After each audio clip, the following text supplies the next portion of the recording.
बाज भरिया रब बानन ते तुंहिंजी कावड़ की न ठही सघंदी।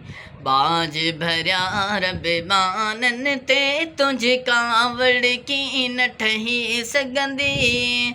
ओ करीम असांजी हीअ चमड़ी हिकु चिणंग बि कान सही सघंदी। ओ करीम असांजी हीअ चमड़ी हिकु चिणंग बि कान सही सघंदी। तुंहिंजी दोज़ख वारी बाकना हिन बाब हा पनाह घुरी। तुंहिंजी दोज़ख वारी बाकना हिन बाब हा पनाह घुरी।